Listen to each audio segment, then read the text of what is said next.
Здравствуйте, карапузики и карапузики. У нас в Финляндии снова метель.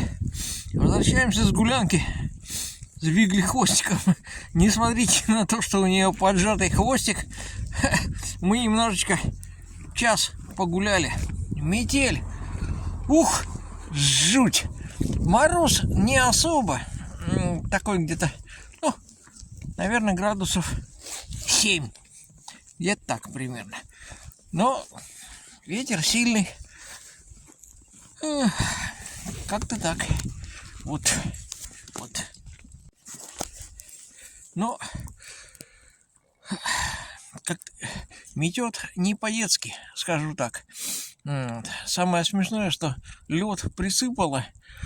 Ходил с этими самыми шкарабалками. Сколько?